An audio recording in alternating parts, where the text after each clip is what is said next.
Hello friends. Did you know that nearly 80% of those who watch my videos aren't subscribed? If you enjoy the content, I'd truly appreciate it if you hit that subscribe button. It helps a lot. Also, don't forget to leave a like and share your thoughts in the comments. Your interaction not only supports the channel's growth, but also helps these stories reach more people. Thank you all for being here. By the way, where are you watching from? Let me know in the comments.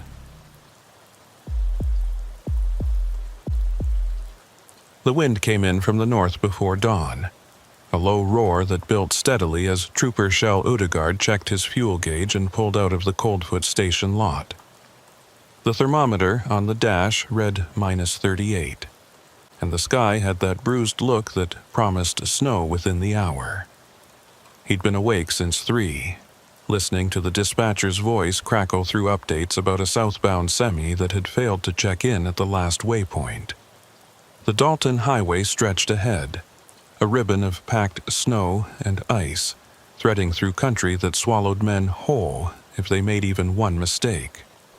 Udegaard had patrolled this road for 6 years, long enough to know that the margin for error shrank with every degree the temperature dropped. The radio hissed, then cleared. Sila Aputi's voice came through, calm and measured as always. Unit 7, be advised weather service just upgraded to blizzard warning. Effective 0600. Visibility dropping fast north of Finger Mountain. Udegaard thumbed the mic. Copy that. Any word from the missing truck? A pause, then negative. Last known was mile marker 216. That was 0340. Should have hit Yukon River crossing by 05 at the latest. He did the math in his head. The driver was either broken down, stuck, or deliberately off the grid. None of those options were good. The highway had become a magnet for smugglers in recent months, freight haulers running modified cargo that never appeared on manifests. Enforcement was thin up here, and everyone knew it. The first flakes hit the windshield as he passed mile 200, fat and slow at first, then smaller and faster, driving almost horizontal in the wind. Within 10 minutes, the world narrowed to a tunnel of white.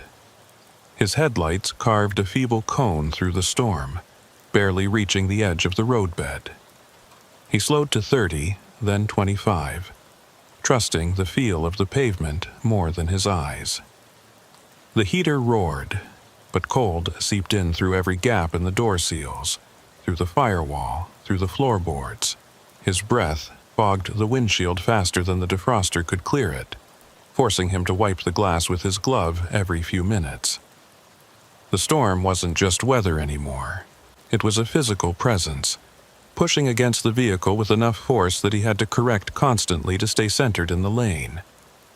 At mile 220, he spotted something through the whiteout, a dark shape that resolved into the missing semi as he approached. The truck sat at an angle across both lanes, blocking the road completely, its running lights still on but the cab dark. Udegaard pulled up 30 yards back and keyed his radio. Dispatch, Unit 7. Located the missing commercial vehicle, mile marker 220. Appears abandoned, no visible occupant. Requesting you contact Halver Bixby for recovery when conditions permit. Sila Aputi acknowledged, her voice crackling with static that suggested the storm was degrading radio signals. Copy, Unit 7. Be advised all recovery operations are suspended until weather clears. Current forecast shows blizzard conditions for the next 8 to 12 hours.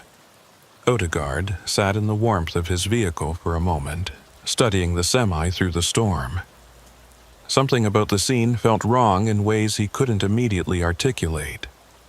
The truck's position wasn't consistent with a skid or mechanical failure.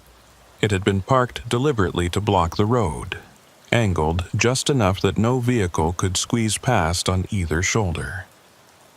The running lights suggested the battery was still good, which meant the abandonment was recent. And there were no footprints visible in the snow accumulating around the cab, though that could simply mean the storm had already buried them. He pulled his parka hood tight, checked that his sidearm was accessible despite the layers of clothing, and stepped out into the wind. The cold hit him like a physical blow, stealing his breath and making his eyes water instantly.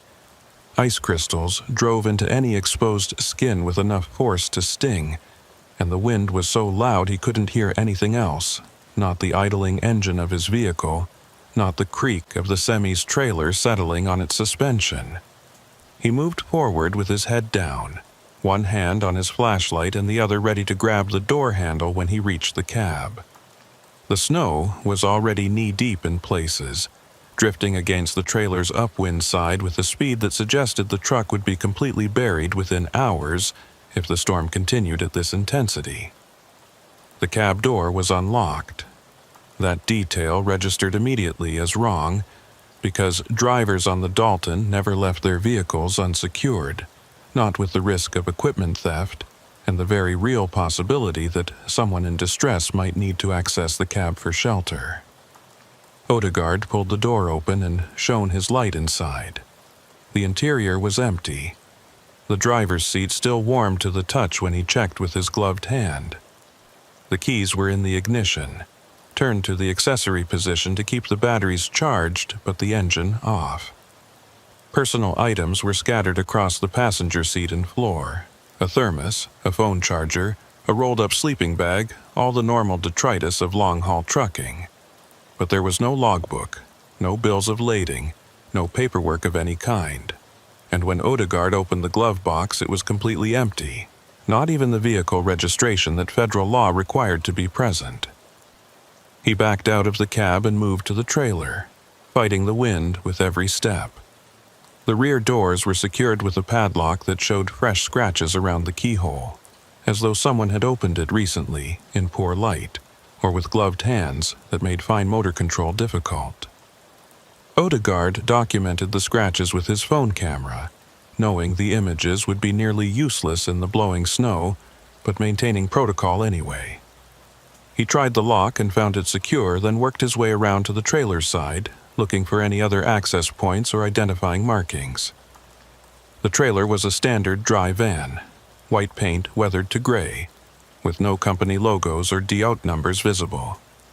Ghost haulers sometimes ran unmarked equipment to avoid inspection, but this was brazen even by those standards. The wind shifted suddenly, and Odegaard caught a smell that made him stop. It was faint, nearly lost in the storm, but unmistakable once noticed. Diesel exhaust, but wrong somehow, mixed with something chemical and acrid that burned his nose and throat even through the cold. He followed the smell to a ventilation panel on the trailer's side, a louvered vent that was standard equipment for temperature-controlled cargo. The smell was stronger here, drifting out through gaps in the louvers. Odegaard keyed his radio, had to shout to be heard over the wind. "Dispatch, Unit 7. Need you to run a plate when you get a chance." He read off the numbers from the trailer's rear plate, squinting through the snow. Also requesting probable cause guidance for opening a commercial trailer without manifest or driver present. Sila Aputi's response was broken by static. "Unit 7, say again. You're breaking up." Odegaard repeated the request, got back only fragments. The storm was getting worse, degrading radio communications to the point where he might soon lose contact entirely. He was on his own up here, with an abandoned truck blocking the highway and a cargo that smelled wrong in ways that suggested something beyond simple smuggling. The sensible thing would be to wait in his vehicle until the storm passed and backup could reach his location. But the smell bothered him, and the complete absence of paperwork bothered him more. Drivers didn't abandon loads unless something had gone badly wrong. He returned to his vehicle and retrieved the bolt cutters from the trunk, then fought his way back to the trailer through snow that was now mid-thigh in the drifts. The lock snapped under the cutter's pressure, and Odegaard pulled the trailer doors open. The smell that rolled out was overwhelming. Chemicals and something organic that made his eyes water and his throat close. He stepped back, gagging, then forced himself to shine his light into the trailer's interior. What he saw in that first sweep of the flashlight beam would stay with him for the rest of his life. The trailer was configured as a mobile laboratory, crude but functional, with folding tables holding glassware and heating elements and plastic containers of chemicals that Odegaard recognized from narcotics training as precursors for methamphetamine production. But it was the scale that shocked him. This wasn't a small operation cooking enough product for local distribution. This was industrial, capable of producing quantities measured in kilograms per batch, with enough chemical inventory to suggest they'd been running production cycles for weeks or months. The ventilation system that had leaked the smell was a jury-rigged affair of ductwork and fans, inadequate for the volume of fumes being generated but apparently sufficient to prevent the worst accumulations of explosive vapor. Odegaard backed away from the trailer and keyed his radio again, got nothing but static. The storm had severed his communications completely. He was standing next to a rolling drug lab on an empty highway in a blizzard, with no backup and no way to call for it. The smart play was to secure the scene and wait, but something about the setup nagged at him. The lab was still warm, the heating element still plugged into a generator he could hear running somewhere in the trailer's forward section. Someone had been here recently, working, and had left in a hurry. The question was why, and whether they were planning to come back. He returned to his vehicle and repositioned it to block the road behind the semi, creating a barrier that would prevent anyone from approaching without being seen. Then he settled in to wait, engine running for heat, eyes scanning the whiteout for any movement. The visibility was down to maybe 20 feet now, the storm so intense that the semi itself was barely visible as a dark shadow in the swirling white. Time became elastic, measured only by the periodic sweep of his eyes across the mirrors and windshield, looking for shapes that didn't belong. The first indication he wasn't alone came 40 minutes later, a sound that cut through the wind's roar. An engine, high-pitched and distinctive, the whine of a snow machine being pushed hard. Odegaard killed his headlights and slumped in his seat, making himself less visible while maintaining a view of the road ahead. The sound grew louder. Then 2 headlights appeared in the whiteout, moving fast despite the conditions. The snow machine pulled up beside the semi's cab, and a figure in heavy winter gear dismounted. Odegaard couldn't make out details through the storm, but the person's movements had the purposeful quality of someone who knew exactly what they were doing and where they were going. The figure approached the trailer, stopped when they saw the broken lock, then turned in a slow circle as though searching for whoever had opened it. Odegaard felt his hand move to his sidearm, but he didn't draw. Not yet. The person moved to the snow machine and pulled something from the cargo rack, an object that resolved into a jerry can as they carried it toward the trailer. The implications hit Odegaard like a physical blow. They were going to burn it, destroy the lab and any evidence it contained, probably assuming the storm would prevent any investigation until spring thaw revealed nothing but scorched metal. He keyed his radio out of habit, got static, made his decision. He opened his door and stepped out into the storm, flashlight in one hand and his other hand visible and empty. "State Police, step away from the trailer." His voice was torn away by the wind, barely audible even to himself. The figure with the jerry can froze, then dropped the container and ran for the snow machine. Odegaard pursued, his boots slipping on ice he couldn't see under the snow, closing the distance but not fast enough. The figure reached the machine and gunned the engine, spraying snow as it accelerated into the whiteout. Odegaard stopped, breathing hard, and watched the taillight disappear into the storm. He couldn't pursue on foot, and his vehicle wasn't configured for off-road travel in these conditions. The person was gone, and with them any immediate chance of identification or arrest. He turned back to the trailer, to the jerry can lying in the snow, and felt the full weight of his situation settle over him. He had evidence of a major drug operation, but no suspect and no way to call for backup. The storm showed no signs of letting up, and he was stuck here until it passed or until someone came looking for him. He secured the trailer as best he could, using zip ties from his vehicle to bind the doors since the lock was broken. Then he photographed everything: the lab equipment, the chemical containers, the jerry can, creating a record that would survive even if the physical evidence didn't. The light was failing now, the brief Arctic day giving way to the long darkness, and the temperature was dropping into the range where exposed skin froze in seconds. Odegaard retreated to his vehicle and tried the radio again, cycling through all available frequencies. Nothing but static on every channel.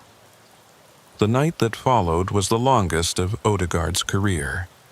He sat in the darkness, engine running for heat, but headlights off to preserve the battery, and watched the storm rage around him. The wind rocked the vehicle on its suspension, and snow accumulated so fast that he had to get out periodically to clear the exhaust pipe, preventing carbon monoxide from backing up into the cabin. Each time he stepped outside, the cold was a shock that reminded him how precarious his situation was. If the fuel ran out, or the engine failed, or any one of a dozen other things went wrong, he would freeze to death long before the storm passed and help could arrive. Around midnight, he saw lights again. Not the single headlight of a snow machine, but multiple lights moving in formation through the storm. Odegaard's hand went to his sidearm as he watched them approach, uncertain whether this was help or something worse. The lights resolved into a convoy, 2 heavy trucks pushing through the drifts with the kind of determination that spoke to urgency. They stopped when they reached the semi, and figures emerged, moving with military precision to surround the trailer. Odegaard stepped out of his vehicle, flashlight raised. "State Police! Identify yourselves." The figures turned toward him as one, and in the sweep of his flashlight he saw faces covered by balaclavas and winter gear that made identification impossible. Nobody spoke. They just stood there, watching him, and Odegaard felt his finger move to the trigger guard. The moment stretched, tension building until it felt like the air itself might shatter. Then one of the figures raised a hand, a gesture that could have been greeting or warning, and they all climbed back into their trucks. The convoy backed up, turned around with agonizing slowness in the narrow space between drifts, and disappeared into the storm the way it had come. Odegaard stood in the wind, shaking not entirely from the cold, and tried to process what had just happened. They'd come for the lab, seen him, and left. The calculation was clear. Whatever they stood to lose by abandoning the operation was less than the risk of engaging with law enforcement. But they'd seen his vehicle, had probably photographed it and him, and would know he was alone. The question now was whether they'd come back. He didn't sleep. He sat in the vehicle with the engine running and his sidearm on the passenger seat, watching the darkness beyond his windows, and jumping at every sound that might be something other than the storm. Dawn came slowly, the darkness giving way to gray that gradually brightened into the white hell of continued blizzard. His fuel gauge showed a quarter tank, enough for maybe 4 more hours of heat. After that, decisions would have to be made about survival versus duty. The radio crackled to life at 0700, Sila Aputi's voice cutting through the static. Unit 7, do you copy?" Odegaard grabbed the mic, his relief so intense it made his hands shake. "Dispatch, Unit 7, I copy. Still at mile 220 with the abandoned semi. Have a situation that needs immediate backup and hazmat response." He gave her a condensed version of the night's events: the lab, the attempted arson, the convoy. Her response was professional, but he could hear the concern underneath. "Copy all, Unit 7. Weather Service shows the storm breaking within the hour. Highway crews are standing by to clear the road. Recovery and backup units will reach you as soon as conditions permit." Halvor Bixby arrived first, his massive wrecker punching through the drifts with the kind of brutal efficiency that made Odegaard want to kiss the man. The recovery operator pulled up beside Odegaard's vehicle and climbed down, his face invisible behind a face mask and goggles. "Hell of a night to be stuck out here," he said, his voice muffled. "Dispatch says you got something interesting in that trailer." Odegaard filled him in while they waited for the backup units, watched Halvor's expression shift from curiosity to grim understanding as the implications became clear. The hazmat team arrived an hour later, along with 2 more troopers and a supervisor who'd driven up from Fairbanks specifically for this. They documented the lab, photographed everything, and began the careful process of securing the chemicals for transport and disposal. The operation took most of the day, working in bitter cold that made every movement an effort. Odegaard gave his statement 3 separate times, each iteration focusing on different aspects of the incident, and by the time they were finished, he was so exhausted he could barely stand. The supervisor pulled him aside before they left. "Good work stopping them from burning this. Lab this size, we're talking millions of dollars in product over its operational lifetime. You probably disrupted a major distribution network." Odegaard nodded, too tired to feel much satisfaction. "Did anyone run the plate I called in?" The supervisor checked his notes. "Trailers registered to a shell company out of Anchorage. We're working it, but I wouldn't hold my breath. These operations are usually insulated pretty well." Odegaard drove back to Coldfoot in convoy with the other vehicles, the semi and its trailer being hauled by Halvor's wrecker. The road had been plowed, but the going was still slow, and he had plenty of time to think about the night he'd just survived. The figure with the jerry can was still out there, along with everyone else involved in the operation. They'd seen him, knew he'd found their lab, and would certainly adjust their operations in response. The convoy that had come in the night bothered him most. The coordination and resources suggested an organization with deep pockets and reach that extended into places law enforcement couldn't easily touch. Back at the station, he filed his reports and downloaded his phone's photos to the evidence server. Then he sat in the break room with coffee. He was too tired to drink and tried to shake the feeling that something was fundamentally wrong. The lab had been sophisticated, well supplied, clearly operating for an extended period. But it had been abandoned at the first sign of law enforcement, left behind without even an attempt to defend it or negotiate. That suggested either enormous resources, or losing a single production facility was an acceptable cost of doing business, or something else. Something he was missing.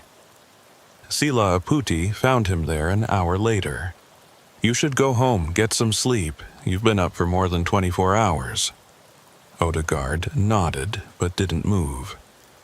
"Did you hear anything back on the plate?" She shook her head. "Shell company, like they said, but I ran the semi's VN through the database. It's registered to a trucking company that reported it stolen 3 weeks ago from a yard in Wasilla." That detail settled into place with the others, forming a pattern he didn't like. So they stole the truck, set up the lab in the trailer, and were running it mobile until something went wrong. "Looks that way," Silas said. "The question is what went wrong? Why abandon it in the middle of a blizzard instead of trying to ride out the storm somewhere less exposed?" Odegaard had been wondering the same thing. Maybe they saw me coming. Decided discretion was the better part of valor. But that didn't feel right. The truck had been positioned to block the road, which suggested either a breakdown or deliberate strategy, and the person who'd come back with the jerry can had been surprised to see the trailer open, which meant they hadn't known about Odegaard until after they'd abandoned the operation. The answer came 3 days later, when the lab's chemical inventory was fully documented and analyzed. Buried in the technical report was a detail that made Odegaard's blood run cold. One of the chemical containers showed evidence of a leak, a slow seepage that had been dripping onto the trailer's floor for what the hazmat team estimated was at least 12 hours before Odegaard arrived. The chemical in question was highly volatile, and its accumulation in an enclosed space with active heating elements created an explosion risk that increased exponentially over time.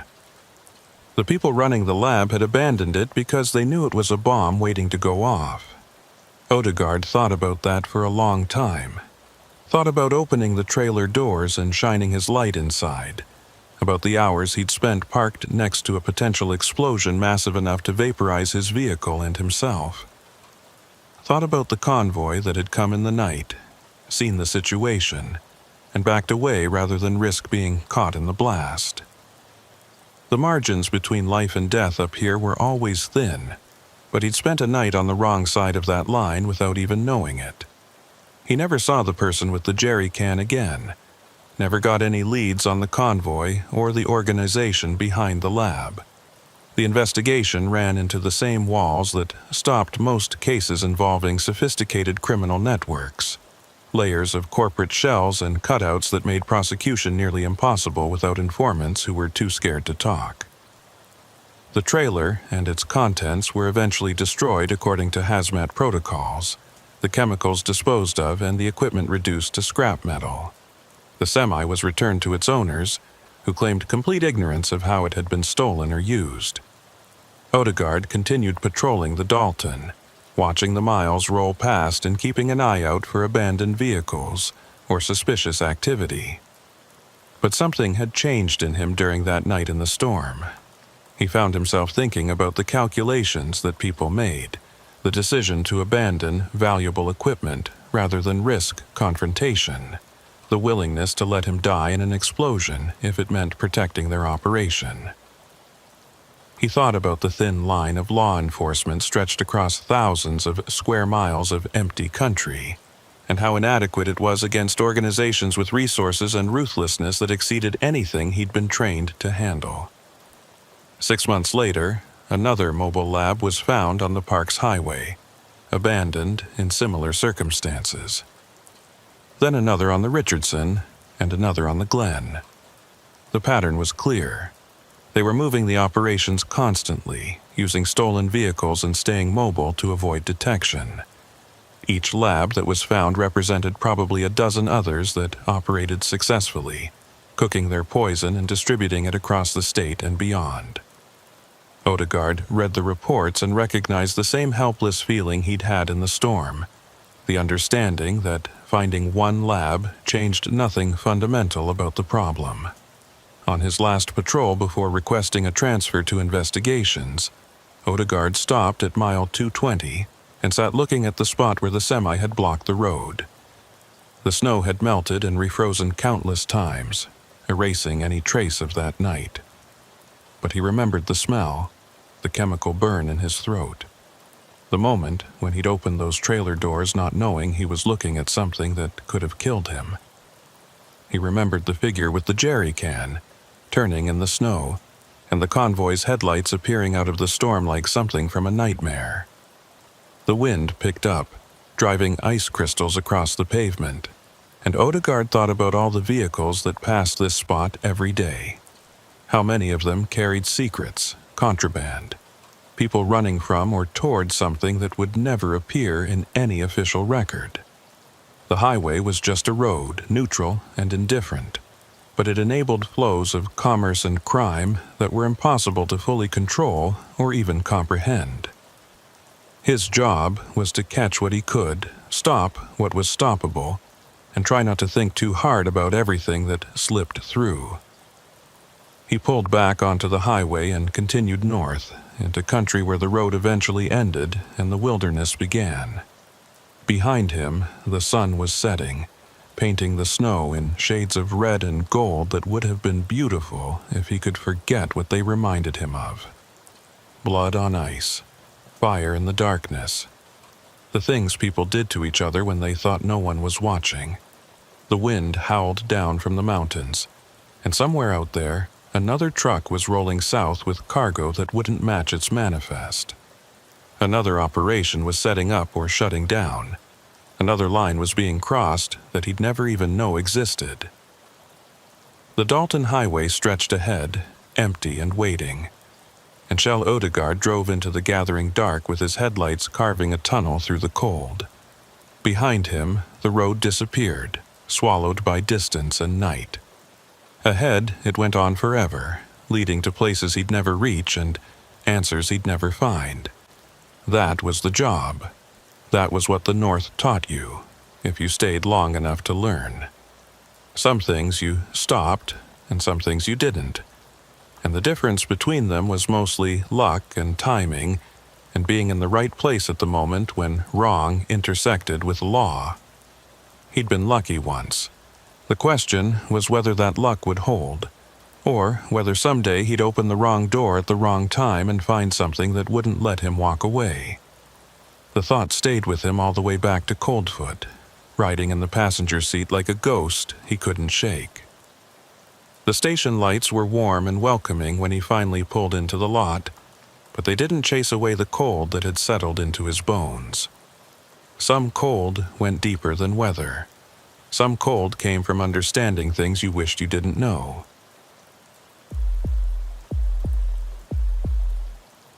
The call came through at 1400 on a Tuesday in March, when the Yukon River ice was still thick enough to support a snow machine, but rotten enough that nobody with sense traveled it after dark. Trooper Ephraim Coldwell was 70 miles out of Galena when the dispatcher's voice crackled through his radio with coordinates for a village he'd visited twice before, both times for welfare checks that had turned into body recoveries. The village sat on the river's north bank, accessible only by air or water depending on the season. 23 families living in a cluster of plywood houses that looked like they'd been dropped onto the tundra and left to weather into the landscape. Coldwell acknowledged the call and banked his Cessna toward the coordinates, watching the river unroll beneath him like a frozen highway threading through spruce forests that stretched to every horizon. The message had been vague. A request for law enforcement presence to investigate concerns about missing persons, plural, which suggested either multiple incidents or a situation serious enough that locals had finally overcome their usual reluctance to involve outside authority. Villages this remote operated on their own codes and hierarchies, settling most problems internally through councils of elders and traditional dispute resolution methods that predated the state's legal system by centuries. When they called for a trooper, it meant something had exceeded their capacity to handle, or someone had violated norms so badly that outside intervention was the only acceptable response. Coldwell circled the village once before landing, noting details that his training had taught him to catalog automatically. Snow machines parked in clusters near several houses, suggesting gatherings or meetings in progress. Smoke rising from most chimneys, indicating normal occupancy levels. The airstrip clear of obstacles, recently maintained despite the lack of scheduled traffic. And, standing near the community building, a small group watching his approach with the kind of focused attention that suggested they'd been waiting for him specifically. He touched down on the packed snow, feeling the skis grab and settle, and taxied to the end of the strip before shutting down the engine. The silence after the propeller stopped was profound, broken only by the wind and the distant sound of dogs barking. Coldwell gathered his gear and climbed down, his boots crunching on snow that had been compacted by repeated traffic into a surface hard as concrete. The group from the community building was approaching, 3 men and a woman moving with the unhurried pace of people who'd lived their entire lives in a place where rushing meant nothing and patience was survival. The woman who reached him first introduced herself as Nuka Kayana, the village health aide. She was in her 50s, Coldwell guessed, with the weathered face and direct gaze of someone who'd seen enough of life's difficulties to be unfazed by a trooper's presence. "Thank you for coming. We have a situation that needs official documentation." Her English was precise, formally structured, the language of someone who'd been educated outside the village but had chosen to return. Coldwell shook her hand and gestured for her to continue. 3 people have gone missing in the last month. All of them were last seen near the river. Local searches have found nothing. She paused, choosing her words carefully. There are concerns about whether these disappearances are connected, and whether they represent criminal activity rather than accidents. Caldwell felt his interest sharpen. 3 missing persons in a village of maybe 150 people wasn't just unusual. It was statistically improbable unless there was a common factor connecting them. They walked to the community building where the village council had assembled along with family members of the missing. Caldwell set up his recorder and notepad, established the date and time and who was present, and began taking statements with the methodical thoroughness that investigation required. The first person to go missing was a young man named in the statements only as someone's nephew, last seen 3 weeks ago heading downriver on his snow machine to check trap lines. When he hadn't returned after 2 days, searchers had followed his trail and found the machine abandoned on the ice. Engine cold, no sign of the driver. The second disappearance was a woman in her 30s, gone missing while collecting water from a hole in the river ice near the village. Her bucket was found beside the hole, but she'd vanished as completely as though she'd never existed. The third case was the most disturbing because it had happened just 2 days ago, and there had been witnesses. A teenager had been traveling with friends on the river ice when he'd stopped to adjust his snow machine's track. The others had continued ahead, and when they'd looked back a minute later, he was gone. His machine was still there, still running, but the boy had disappeared. They'd searched immediately, expanding in concentric circles from the last known position, but found nothing. No tracks, no blood, no disturbed snow except what their own search had created. Caldwell listened to each account, asked questions, mapped out the locations on a chart of the river. The pattern that emerged was troubling because it suggested intention rather than accident. All 3 disappearances had occurred in a stretch of river about 5 miles long, all in areas where the ice was known to be stable, all during daylight hours or early evening when visibility was good. Random accidents wouldn't cluster like this. Whatever was happening had a geographic focus and possibly a temporal pattern that might reveal itself with more data. After the formal statements, Osric Van approached Caldwell privately. The elder was probably 80, bent with age, but still sharp-eyed and commanding in the quiet way that came from decades of respected leadership. "There's something you should know that won't go in any official record," he said, his voice low enough that only Caldwell could hear. "People are scared. Not just worried about the missing, but scared in a way I haven't seen in 50 years living here. They think something is hunting them." Caldwell kept his expression neutral. "What kind of something?" Osric's face was unreadable. "Different people have different ideas, but everyone agrees that the river isn't safe anymore, and whatever is out there knows this place and how we live." He paused, studying Caldwell's reaction. "I'm not asking you to believe in spirits or old stories. I'm telling you that people are changing their behavior based on fear, and that fear is real regardless of what's causing it." The health clinic was a single-room building attached to Nuka Kayana's house, equipped with basic medical supplies and a satellite link to doctors in Fairbanks who could provide consultation for emergencies. Nuka had offered to show Caldwell her records of the missing person's last medical visits, thinking there might be something in their health histories that could provide clues. Caldwell accepted, knowing it was unlikely but recognizing that investigation often meant following threads that led nowhere, accumulating negatives until the positives stood out by contrast. The files were thin, documenting routine care and minor injuries consistent with subsistence living in extreme conditions. But as Caldwell reviewed them, a detail caught his attention that Nuka confirmed when he asked. All 3 missing persons had visited the clinic within 2 weeks of their disappearances, complaining of symptoms that Nuka had documented as possible early-stage flu, fatigue, disorientation, headaches. She'd treated them with standard protocols and sent them home with instructions to return if symptoms worsened. None of them had returned because they'd disappeared before the follow-up visits could occur. Caldwell felt something shift in his understanding of the case.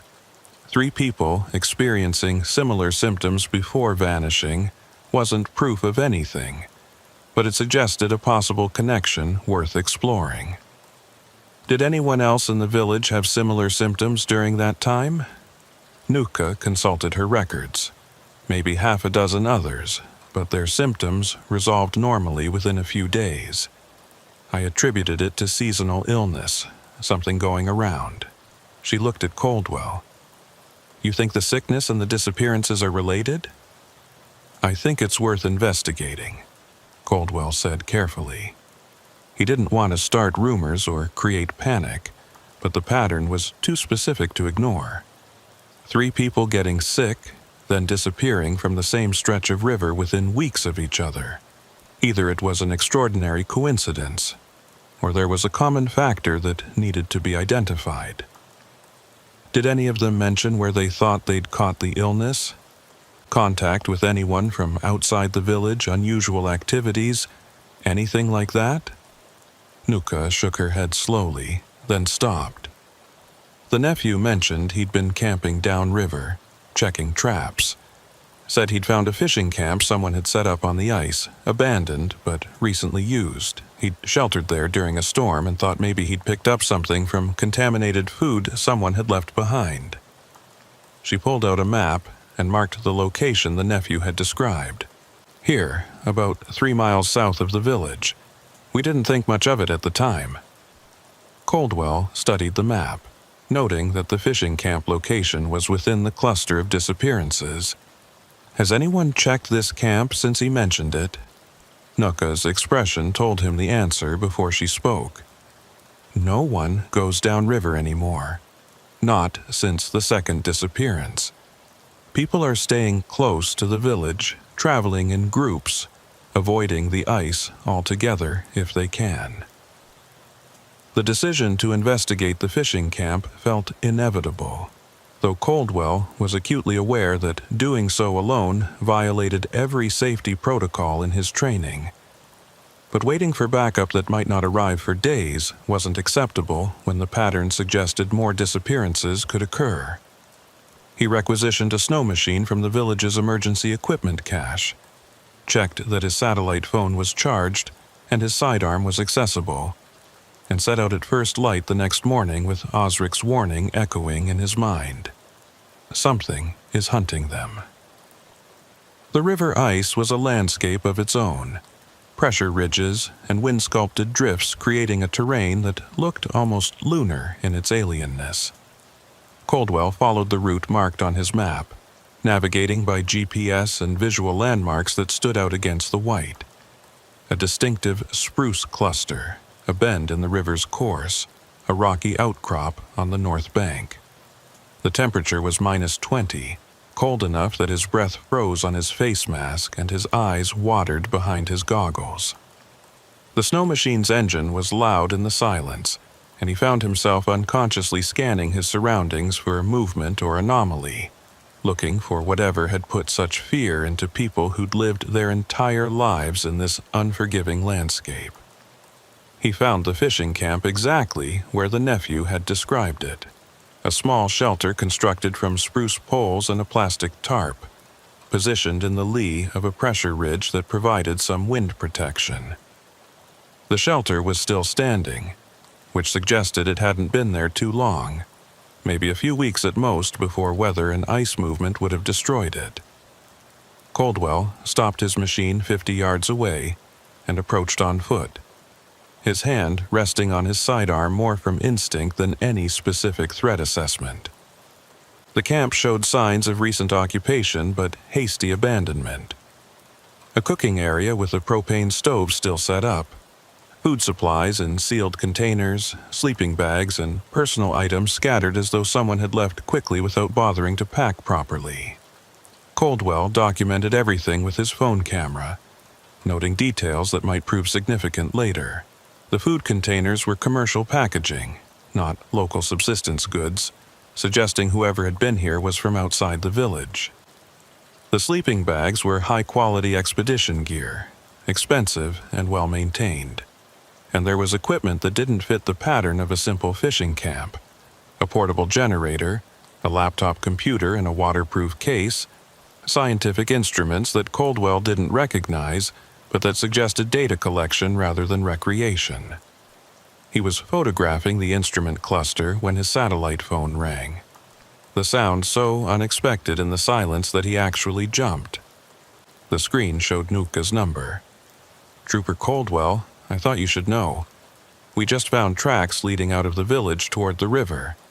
Fresh tracks, maybe an hour old. One of the teenagers is missing. His family thought he was visiting friends, but no one's seen him since this morning." Coldwell felt his stomach clench. "Keep everyone away from the river. I'll be back within 30 minutes. He disconnected and looked around the camp with new urgency. Whatever was happening here, it was still active, still taking people. The abandoned equipment suggested the people running this camp had also disappeared or fled, leaving behind whatever operation they'd been conducting.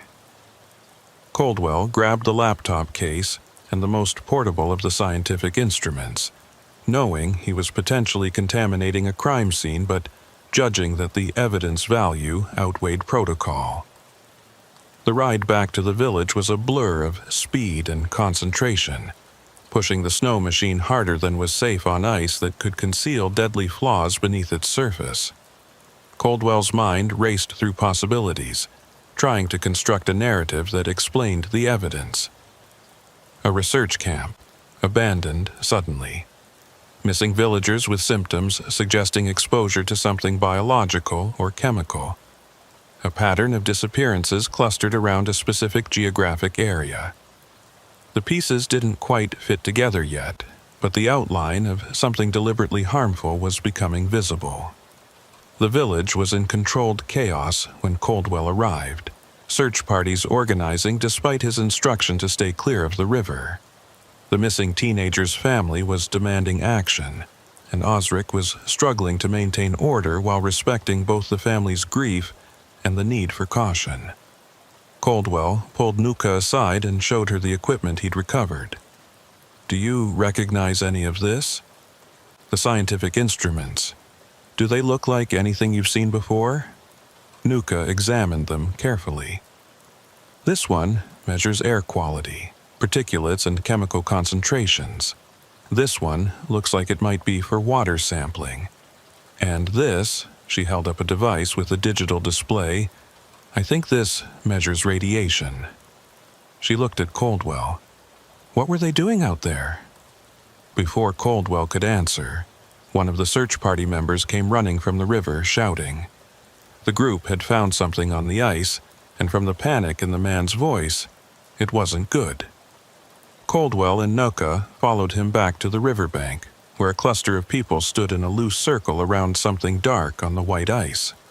As they approached, the dark shape resolved into a person, lying face down, not moving. It was the missing teenager. He was unconscious but alive, his breathing shallow and his skin cold to the touch in a way that went beyond simple exposure. Nuka immediately began assessment, checking vitals and looking for injuries while Coldwell established a perimeter and started documenting the scene. The boy had been found only 100 yards from the village, in an area that search parties had covered multiple times in the past few hours. Either he'd been elsewhere and returned, or he'd been here all along and somehow invisible to the searchers. They moved him to the clinic, where Nuka's training took over and Coldwell was relegated to observer. The boy's symptoms were severe: hypothermia, disorientation, pupils that didn't respond properly to light.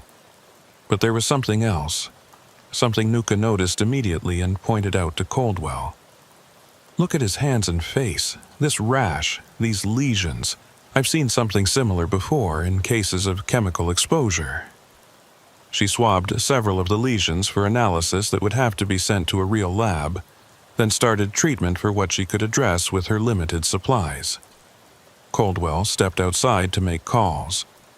First to his supervisor, reporting the situation and requesting immediate backup and a medical evacuation for the teenager. then to the State Health Department, describing the symptoms and the abandoned research camp and requesting that someone with expertise in environmental hazards be included in the response. The sun was setting, painting the sky in shades of orange and purple that would have been beautiful if Coldwell had been able to appreciate anything beyond the urgency of the situation. The laptop he'd recovered from the fishing camp was password protected, but Coldwell had basic forensic training that included techniques for accessing locked devices. He worked on it while waiting for the medical evacuation, finally cracking the password and accessing files that made his earlier suspicions crystallize into something close to certainty. The laptop belonged to a research team, not affiliated with any university or government agency that Coldwell could identify from the materials, conducting what appeared to be environmental monitoring of the Yukon River watershed. But the data they were collecting went beyond normal research protocols. Water samples analyzed for contaminants, air quality measurements, radiation levels, all systematically documented with notes that suggested they were tracking the spread of something they'd introduced deliberately. One file contained correspondence between team members, discussing results and timeline and the need to maintain operational security. Another file held maps, overlaying the river system with colored zones that appeared to represent contamination levels or exposure risks. And buried in a subfolder was a document that made Coldwell's blood run cold. A risk assessment acknowledging that local populations might experience adverse effects from the research activities, but concluding that the scientific value outweighed the minimal danger to what the document termed non-essential personnel. Coldwell read that phrase 3 times, feeling anger build alongside professional detachment. Non-essential personnel. The document was referring to the village residents, to people like the missing nephew and the woman who'd disappeared collecting water and the teenager currently fighting for his life in the clinic. Whoever had been running this operation had known there were risks and had proceeded anyway, apparently calculating that the remote location and sparse population made the danger acceptable. The medical evacuation arrived just after dark, a helicopter from the regional hospital flying in conditions that were marginal at best. They loaded the teenager aboard along with Nuka's documentation of his symptoms and Coldwell's preliminary report. The pilot informed Coldwell that weather was deteriorating and he couldn't wait. They needed to lift off immediately. Coldwell watched the helicopter disappear into the darkness, its navigation lights blinking red and white, carrying the boy toward the treatment that might or might not be sufficient for whatever he'd been exposed to. The village gathered in the community building that night, and Coldwell briefed them on what he'd found. He was careful with his language, presenting facts without speculation, but the implications were clear enough that people drew their own conclusions.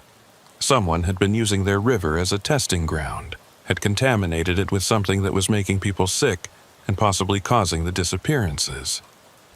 The anger in the room was palpable, mixed with fear and a sense of betrayal that outside authorities had let this happen. Osric spoke for the group. What happens now?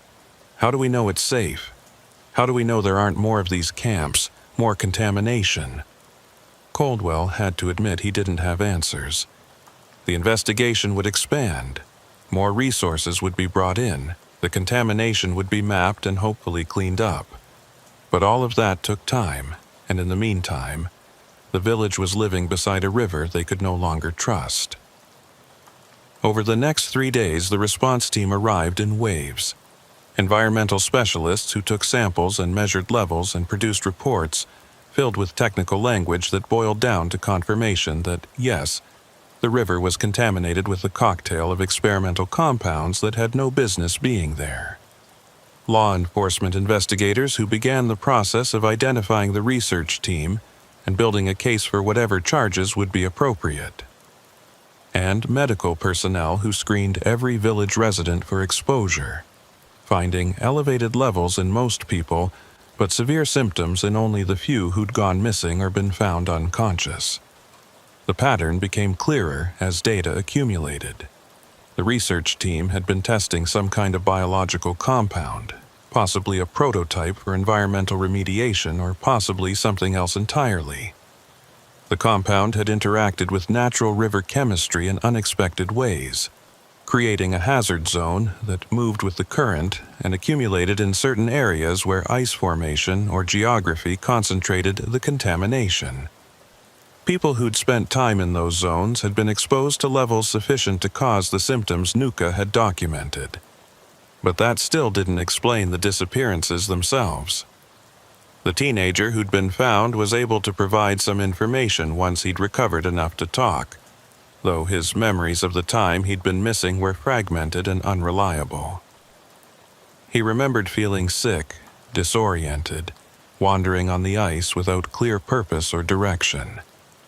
He remembered hallucinations, possibly induced by the contamination's neurological effects, seeing things that couldn't have been real, and he remembered someone finding him, helping him, leading him back toward the village before he'd lost consciousness.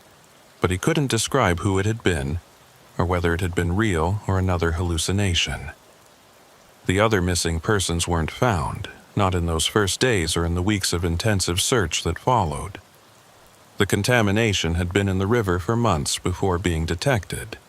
Plenty of time for affected individuals to wander into danger or fall through ice, or simply walk into the wilderness and be swallowed by the vastness.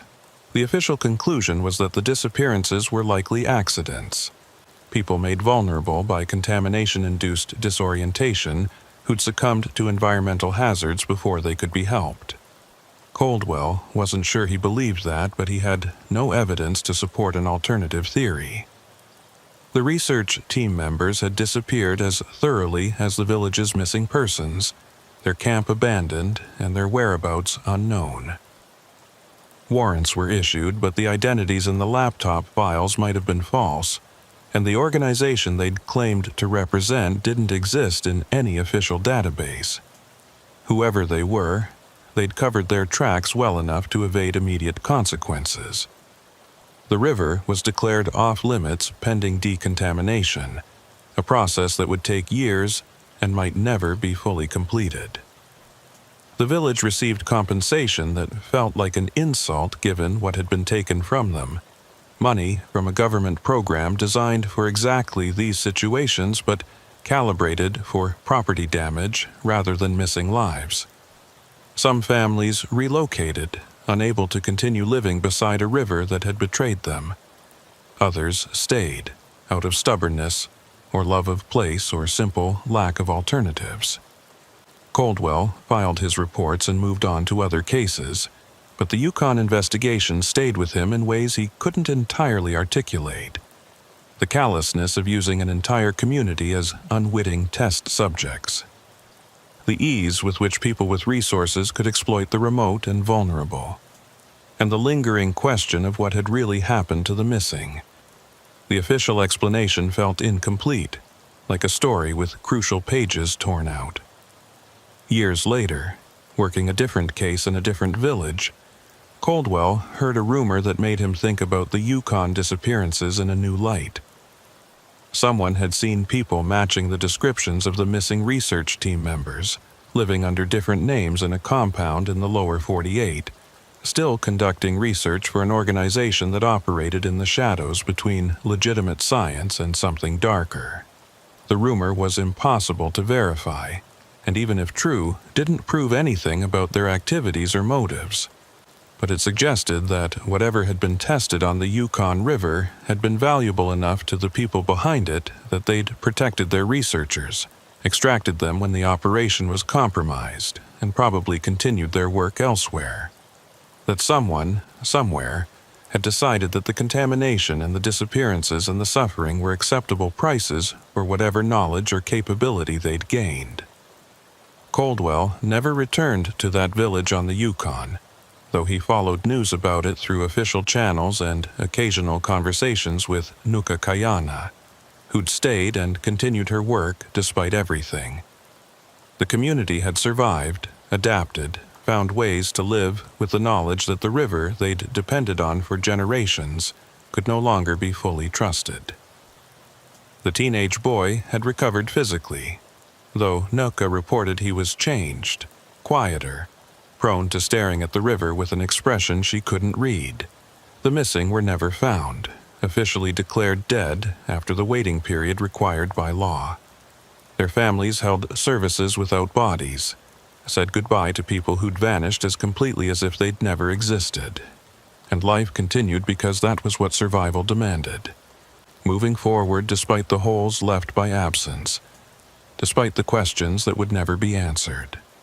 On his last conversation with Osric Van before the elder passed away, Coldwell had asked him directly whether he believed the official explanation for the disappearances. The old man had been silent for a long time before answering.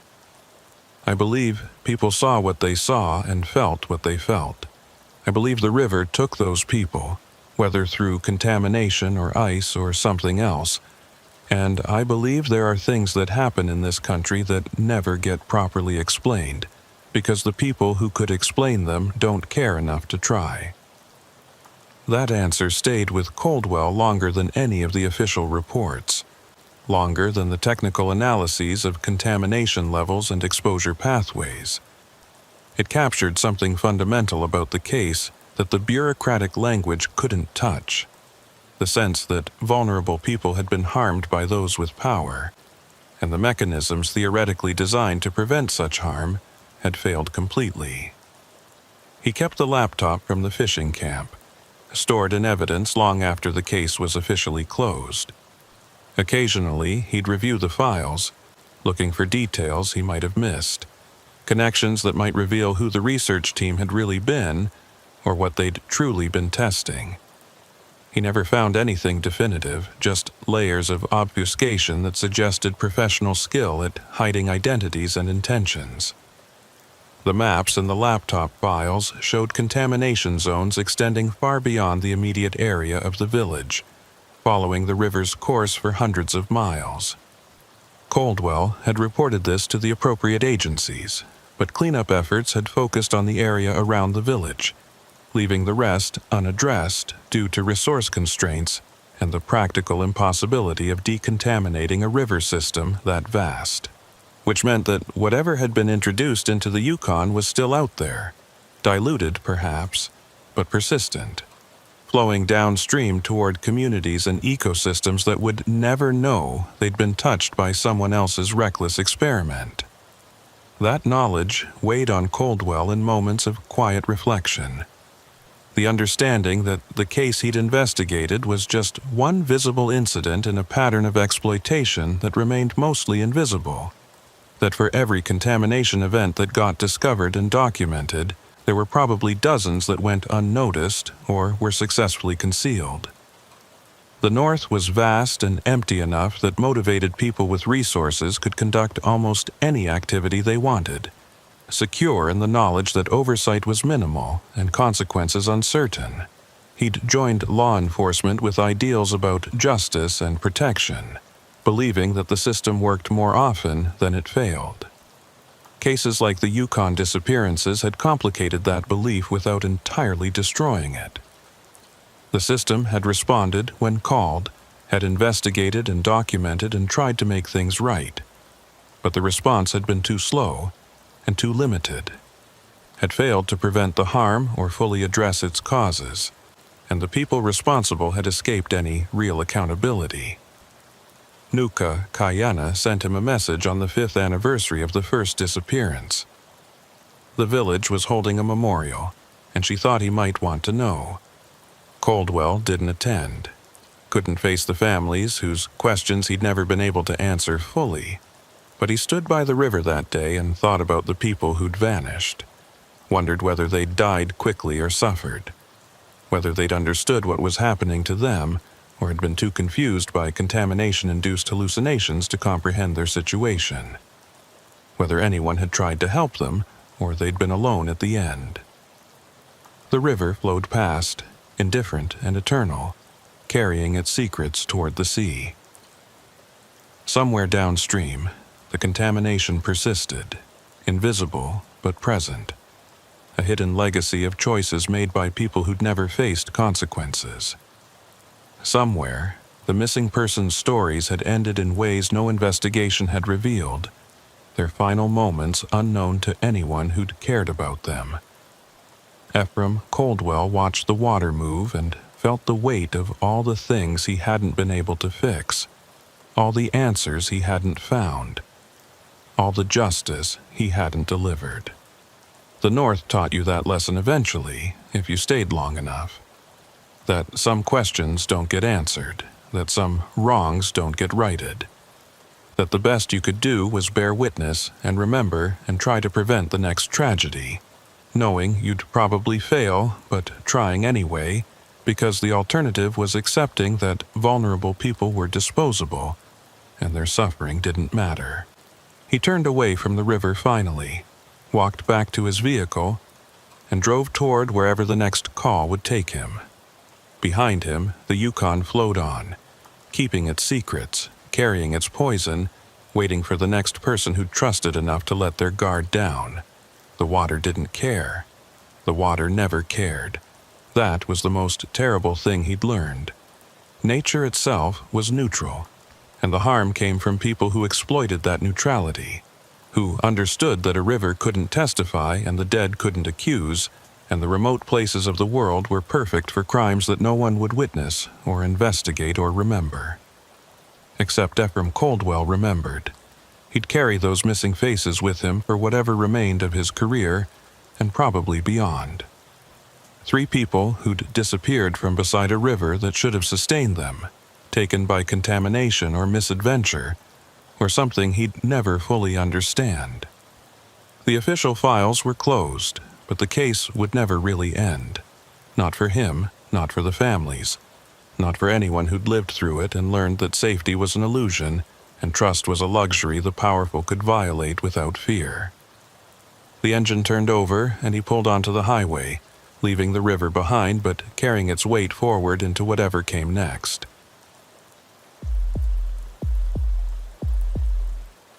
The smoke reached Torrin Blackwater before the flames did, a smell that slipped through the cracked window of his truck like something living, searching.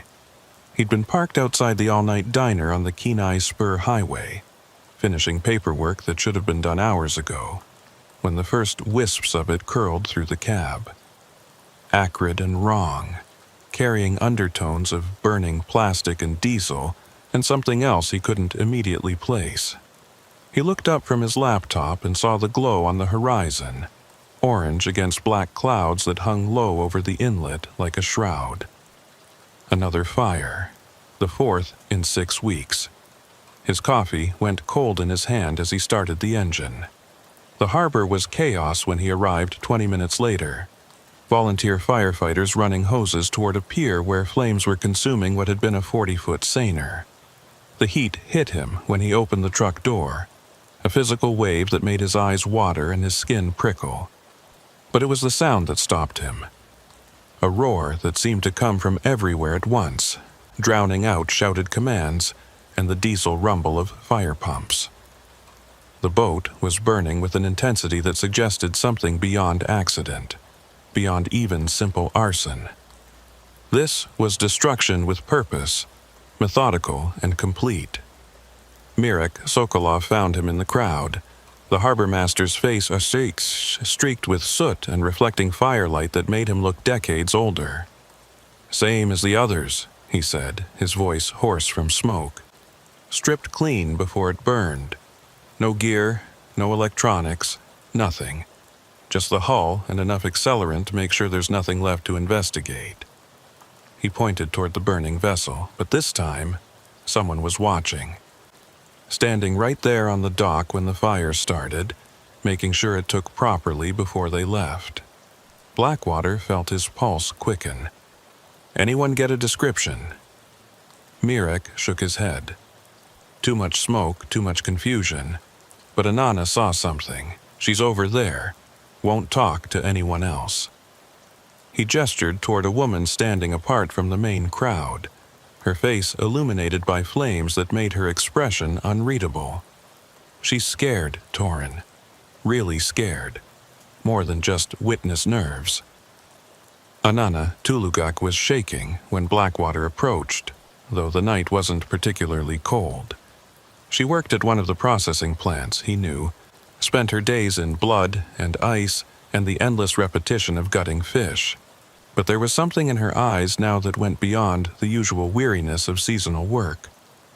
"I shouldn't tell you this," she said before he could speak. "I'm leaving anyway, got a job in Anchorage, moving next week. But you need to know what's happening here." She described seeing someone on the boat 2 hours before the fire, loading containers into a white panel van with movements that were quick and practiced. The person had worn coveralls and a hood that concealed their face, but their body language had been wrong somehow, purposeful in a way that made Anana watch from the shadows of the processing plant. "They looked around before they left," she said. "Not like someone checking for witnesses, but like someone making sure the area was clear for what came next.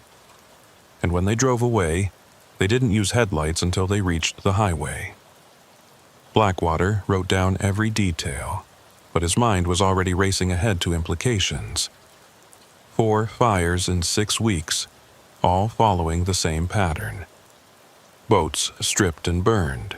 Owners who'd been in financial trouble or had fallen behind on moorage fees. And now a witness who'd seen someone preparing a vessel for destruction with the kind of careful attention that suggested professional work. This wasn't random vandalism or insurance fraud. This was systematic, organized, and getting bolder.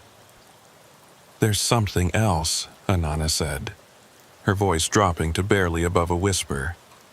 "People are saying the fires aren't about money. They're saying it's punishment. That there's someone collecting payments from fishermen who work certain waters, and boats that don't pay or that talk to authorities end up burning." She met his eyes. "I'm telling you this because I'm leaving. Because I won't be here when whoever's doing this finds out someone talked. But you should know that people are terrified, not just worried about their boats, but scared for their families, their lives." The fire was contained by midnight, leaving behind wreckage that still smoldered and hissed when water hit the hottest spots. Blackwater stayed at the scene long after the crowds dispersed, watching the ruins and thinking about patterns. 4 fires, 4 boats, 4 owners who'd all been involved in the fishing industry's gray markets. Illegal catches sold for cash. Smuggled goods brought ashore in holds that were never inspected. Services provided to people who operated outside official channels. The boats had been connected to activities that existed in the gaps between law and commerce, and now they were gone, reduced to charred metal and ash. Myrick joined him as dawn approached, both men watching the inlet turn from black to gray as thin light filtered through persistent clouds. "I pulled the files on all 4 vessels," the harbor master said, handing over a folder thick with documents. "Every one of them had recent activity that doesn't match their official status. This signer was supposedly laid up for mechanical work, but I've got 3 different people who saw it going out last week, coming back loaded, offloading at night when no one official was around to see." Blackwater flipped through the documents, seeing the pattern Myrick described. Vessels in financial difficulty, supposedly inactive, but clearly operating outside normal channels. What were they moving? Myrick's silence was answer enough. The inlet had always been a conduit for things that didn't appear on manifests, goods and services that connected the fishing industry to markets that preferred to remain invisible. And now someone was burning the boats that facilitated those connections, either to eliminate competition or to enforce compliance with demands that boat owners couldn't or wouldn't meet. He spent the next hours reviewing harbor records in Myrick's cramped office, looking for connections that might reveal who was behind the fires. The data was fragmentary, incomplete in ways that suggested either poor record-keeping or deliberate obfuscation. But certain patterns emerged. Multiple vessels with the same mailing addresses, ownership structures buried behind corporate shells, clusters of activity that coincided with known smuggling seasons. Someone had been organizing illegal operations through the harbor for years, and the fires were part of that system, enforcement mechanisms that kept participants compliant and silent. His phone rang at 3 in the morning, pulling him from documents that had started to blur together. The number was blocked, and when he answered, the voice on the other end was distorted by electronic modification that made it sound inhuman. "Stop investigating the harbor fires." The words were delivered without inflection, a statement of fact rather than a threat. "This is the only warning you'll receive." The line went dead before Blackwater could respond. He sat in the darkness of Myrick's office, listening to his own breathing and the distant sound of water against pier pilings. The call had been expected on some level, but experiencing it was different from anticipating it. Someone was watching his investigation, tracking his movements closely enough to know he was getting close to something they wanted protected. The question was whether the warning was meant to deter or to establish documentation before escalation to violence. Myrick had fallen asleep in his chair, exhausted by the night's events, and Blackwater didn't wake him. Instead, he stepped outside into air that was cold and damp with fog rolling in from the inlet. The harbor was quiet, boats rocking gently in their slips, everything appearing normal and peaceful. But underneath that surface calm was something predatory, patient, and willing to burn boats and make threatening calls to enforce compliance with demands that remained unspoken. He drove north from Kenai as sunrise approached, following the route a white panel van would have taken, looking for locations where it might have stopped. The highway ran through industrial zones and residential areas, past warehouses and storage facilities that catered to the fishing industry. Most were closed for the winter, their parking lots empty and their buildings dark. But one location showed signs of recent activity despite being officially vacant. A fish processing plant that had closed 2 years ago, with fresh tire tracks in gravel and snow disturbed around loading docks. Blackwater established surveillance from a distance, watching the building through binoculars as dawn gave way to morning. Nothing moved for the first hour. No vehicles approached. No lights appeared in windows. But the building had the feel of a place being used, subtle signs that suggested recent human presence. He documented the location with photographs and GPS coordinates, building a record that would support whatever actions came next. Movement caught his eye at 700 hours, a pickup truck pulling around to the building's rear. 2 men emerged, both wearing fishing gear, and began unloading containers from the truck bed. Blackwater photographed them, zooming in to capture faces and license plates, watching as they worked with the efficiency of people who'd done this many times before. The containers went inside through a loading dock door that opened from within, suggesting someone else was already in the building. The entire operation took 15 minutes. Then the truck was gone, heading back toward the highway. He waited another hour before approaching on foot, his hand resting on his sidearm more from instinct than any specific threat assessment. The loading dock had a roll-up door with gaps large enough to see through, and what he saw made his breath catch. The building's interior had been converted into a storage facility with containers stacked in organized rows and a processing area set up for repacking goods. The scale suggested months of operation, maybe longer, and the organization spoke to resources that exceeded what casual criminals could deploy. His radio crackled with a call from dispatch, a routine check-in that he acknowledged with coordinates and a brief status update. But as he stepped back from the building, something made him turn.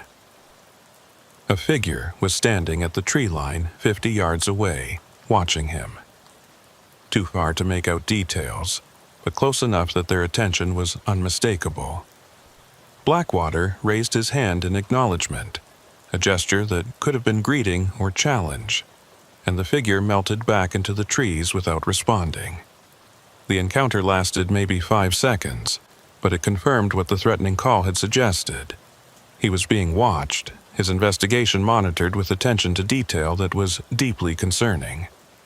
Whoever was behind the fires had resources sufficient to maintain surveillance on law enforcement, to track movements and assess threats with a level of organization that went far beyond simple criminal opportunism.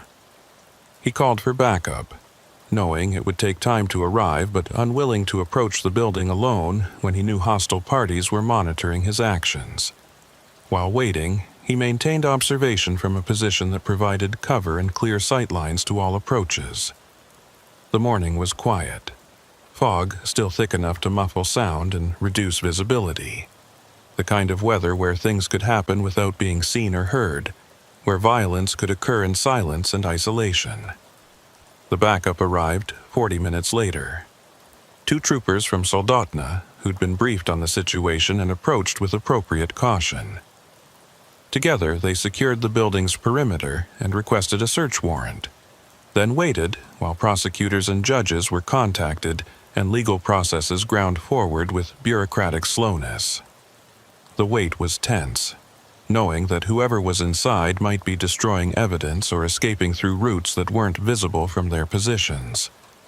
The warrant came through at noon, and they made entry with weapons drawn and voices announcing law enforcement presence. The building was empty of people, but the evidence was substantial. Containers filled with frozen fish packed in ways that suggested illegal harvest. Documentation showing a sophisticated operation buying unreported catch from struggling fishermen. Financial records tracking payments and deliveries across a network that extended throughout the region. And in a locked office at the building's rear, they found something that transformed the investigation from fishery violations into something far darker. The office contained files on individual boat owners, detailed dossiers that included photographs and personal information and assessments of financial vulnerability. Some files were marked with notations that corresponded to the boats that had burned, annotations that referenced non-compliance and correction required, in language that was bureaucratic but unmistakable in its implications. This wasn't just smuggling or illegal fishing. This was systematic extortion backed by arson, a protection racket that had been operating for years while maintaining the appearance of legitimate commerce. Blackwater photographed every page, documented every container, and tried to process the scale of what they'd discovered. The operation wasn't limited to Kenai. The files showed activities throughout Alaska's coastal communities, a network that moved illegal product through channels that law enforcement had been largely unaware of. The 4 fires weren't isolated incidents. They were visible manifestations of enforcement actions that occurred regularly across the network, punishments delivered to boat owners who failed to comply with demands or who became liabilities through cooperation with authorities. His phone rang again as they were completing the initial evidence inventory. The same blocked number, the same distorted voice. "You were warned, now there will be consequences." The call disconnected, and within seconds his radio was crackling with reports from dispatch. His personal truck, parked at the trooper post in Kenai, had been firebombed. The vehicle was destroyed, and the message was clear. The threat hadn't been empty, and whoever had made it could reach him whenever they wanted. The firebombing brought federal involvement, FBI and ATF agents arriving with resources and expertise that exceeded what state troopers could deploy. The investigation expanded rapidly, following financial trails and conducting raids on locations across Alaska and into the Pacific Northwest. But even as arrests were made and evidence accumulated, Blackwater felt the situation slipping beyond his ability to comprehend fully. The network was larger than he'd imagined, more deeply embedded in legitimate commerce, and protected by layers of legal insulation that made prosecuting leadership difficult, despite overwhelming evidence of criminal activity. The days that followed blurred together in a haze of interviews and evidence processing and coordination meetings. Blackwater worked 18-hour shifts, surviving on coffee and adrenaline, and the momentum of investigation that had taken on its own life. But underneath the professional focus was a growing awareness that he'd crossed a threshold from which there was no returning. He'd made enemies who wouldn't forget, who had demonstrated both capability and willingness to use violence against law enforcement. and who would be watching him for years to come regardless of how the investigation concluded. Ananatulugaq left for Anchorage before the arrests began, disappearing into the anonymity of the city with contact information that she made clear was for emergencies only. Her testimony would be needed eventually, but for now she was safer maintaining distance from anything connected to the investigation. Blackwater respected her decision while regretting that the system offered so little protection to witnesses who took enormous risks to provide crucial information. Mirek Sokolov received his own threats after the processing plant raid became public knowledge. Anonymous calls describing his daily routines in detail that proved surveillance had been ongoing. Messages suggesting that cooperation with law enforcement carried consequences that official protection couldn't prevent. The harbor master installed security systems and began varying his routes, adopting precautions that changed his life in fundamental ways, while the people who'd threatened him remained free and operational despite the arrests. The investigation revealed connections that extended beyond Alaska, linking the harbor fires to organized crime networks in the Pacific Northwest and beyond. The seafood industry had been penetrated by criminal enterprises that used legitimate business structures to move illegal product and launder proceeds, operations that had been running for years while remaining largely invisible to regulatory oversight. The fires were enforcement mechanisms within that system, disciplinary actions that maintained compliance through fear and demonstrated consequences. But even as the scope became clear, Blackwater struggled with the awareness that prosecution would be incomplete. The people at the operational level could be arrested and charged, but the organizational leadership remained insulated behind corporate structures and legal representation that would prevent direct accountability.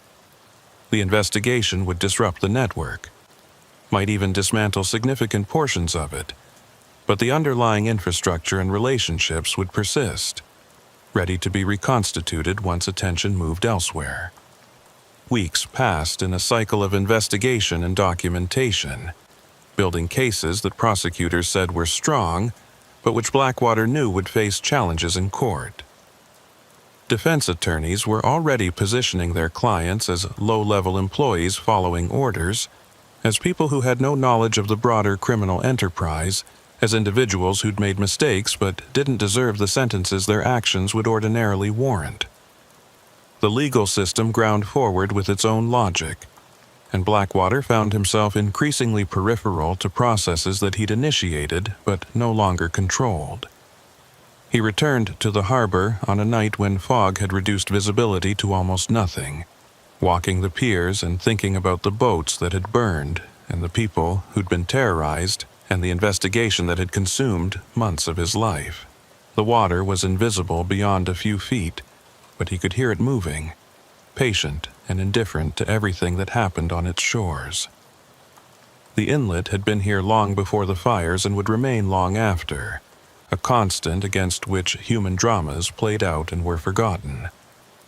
Something moved in the fog ahead, a shape that could have been human or could have been a trick of limited visibility. Blackwater stopped, his hand moving to his sidearm while his eyes strained to identify what he'd seen. The shape didn't move again, and after a moment he continued forward, telling himself it was nothing, just nerves and exhaustion creating threats from shadows. But his pulse was elevated, and his awareness heightened, and he knew that the fear was real regardless of whether this particular threat was. He found Mirek at the harbor master's office, reviewing security footage from cameras that had been installed after the fourth fire. The footage showed the harbor at night, empty piers and dark water, and occasional movement that was always explained by wind or animals or boats shifting in their moorings.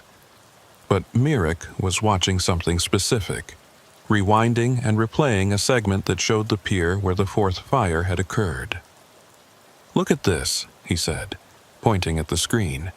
"This is from 2 nights ago, around 0300.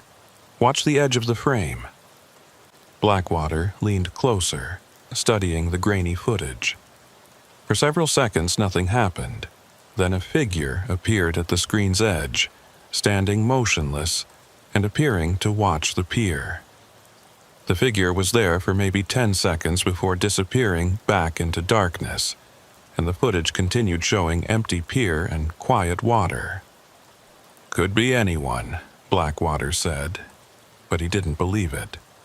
The figure's posture, the way it had stood watching before leaving, felt intentional in a way that random passers-by didn't. Someone was still watching the harbor, maintaining surveillance even after the raids and arrests, and the implications were deeply unsettling. The investigation had disrupted the network but hadn't eliminated it. And those who remained free were apparently monitoring the situation, assessing whether law enforcement's attention would persist or eventually fade.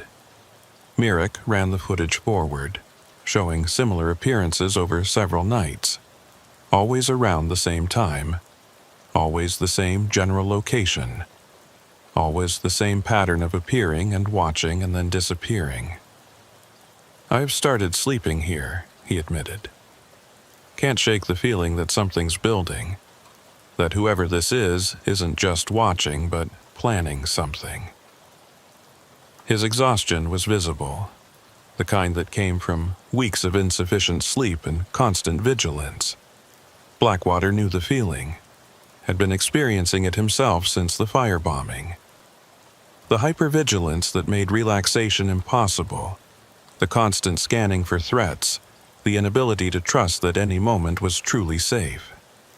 It was corrosive and unsustainable, a state of permanent emergency that depleted resources faster than they could be replenished. But stepping down from that alertness felt like inviting the disaster that vigilance was preventing, creating an impossible bind that had no good resolution. They sat in silence for a while, watching the security feed cycle through its cameras, showing different angles of the quiet harbor. Everything appeared normal. Boats secured and piers empty and no sign of the threats they both knew existed. But normalcy had become suspect, a facade that could conceal preparation for violence, and neither man could fully accept the apparent calm. "I've been thinking about leaving," Mirek said eventually. "Retiring early, moving somewhere that doesn't have harbors or boats or any of this." He gestured vaguely at the screens. "But that feels like letting them win, like abandoning everyone who's counting on me to maintain security." The conflict was visible in his expression, duty warring with the self-preservation in ways that had no clear resolution. Blackwater understood the impulse, had entertained similar thoughts about requesting transfer to somewhere far from the inlet and its dark waters. But leaving also meant abandoning people who'd trusted him. Fishermen who'd provided information despite the risks, communities that were counting on law enforcement to maintain presence, even when that presence was clearly inadequate to the threats being faced. The mathematics didn't work, the costs of staying exceeded what could reasonably be demanded, but the costs of leaving were also unacceptable. His phone rang, startling both men despite the mundane normality of the sound. An unknown number, local area code, and Blackwater felt his pulse spike as he answered. But the voice wasn't distorted this time, was instead familiar in ways that took him a moment to place. Anana Tulugak, calling from Anchorage with information she'd encountered accidentally and felt compelled to report despite the risks. She'd recognized people connected to the network while working her new job, had overheard conversations that suggested they were planning something significant in Kenai. The specifics were unclear, but the tone had been urgent, and the timeline suggested action was imminent. Blackwater took down every detail, his mind already racing through implications and response options. If the network was planning retaliation or escalation, law enforcement needed to be prepared, but preparation required resources and justification that might not be available based on overheard fragments of conversation. He briefed federal agents who were coordinating the ongoing investigation, shared Anana's information, and the security footage Mirek had collected. The response was professional but measured. acknowledgement that the threats were credible, but uncertainty about how to allocate limited resources against dangers that remained largely theoretical. Surveillance would be increased, patrols enhanced, but the fundamental vulnerability remained. The network knew the terrain better than law enforcement did, had more patience and potentially more resources, and could choose when and where to act while law enforcement had to defend everywhere simultaneously. The waiting that followed was excruciating, days passing without incident while tension built toward levels that felt unsustainable.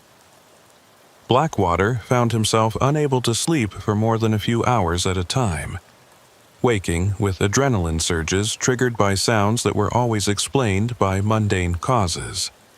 The exhaustion was cumulative, degrading his judgment and effectiveness in ways he recognized but couldn't effectively counter. Professional counseling helped somewhat, providing frameworks for managing stress, but the fundamental situation remained unchanged, and the pressure continued building. 3 nights after Anana's call, the harbor's security system detected movement on the same pier where the 4th fire had occurred. Multiple cameras captured figures approaching from the waterside, moving with coordination that suggested military or professional training.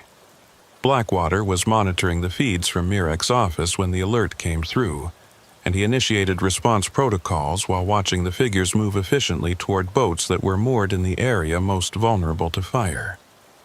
Law enforcement response was immediate, but the figures had planned for it, dispersing when patrol vehicles arrived and disappearing into the darkness before they could be intercepted. The boats they'd approached were searched thoroughly, revealing accelerant containers that had been placed but not yet ignited.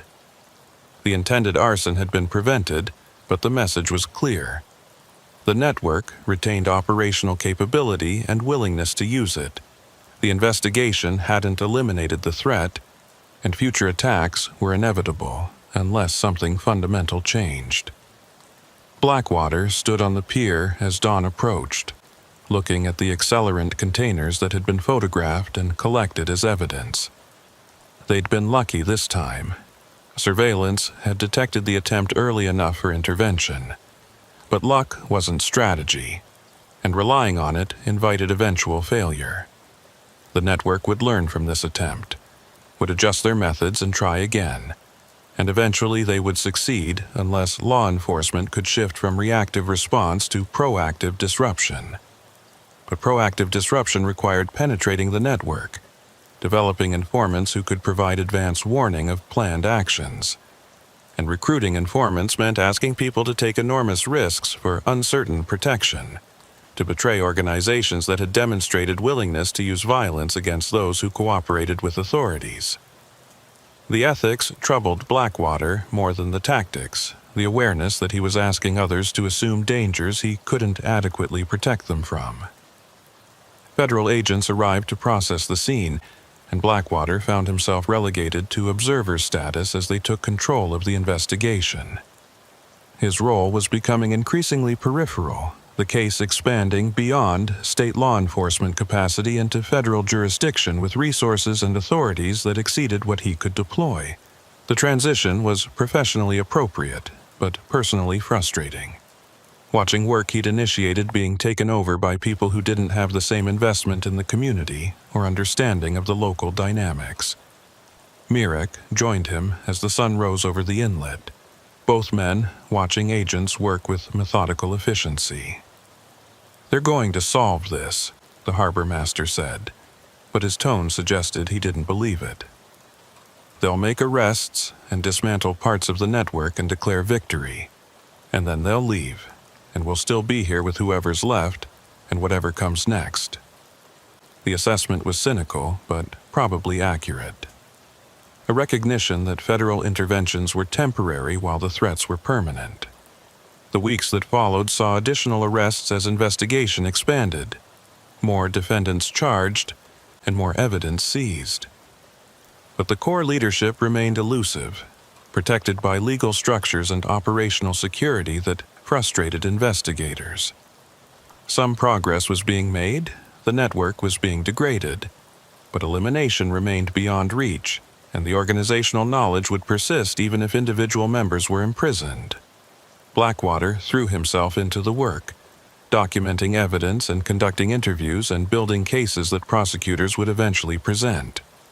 But underneath the professional focus was growing awareness that this investigation wouldn't end with the kind of closure that made satisfying narratives.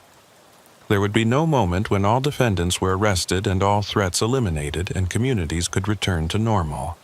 Instead, there would be gradual degradation of the network's capabilities, temporary disruption followed by eventual reconstitution, and ongoing low-level conflict that consumed resources while producing results that were always incomplete.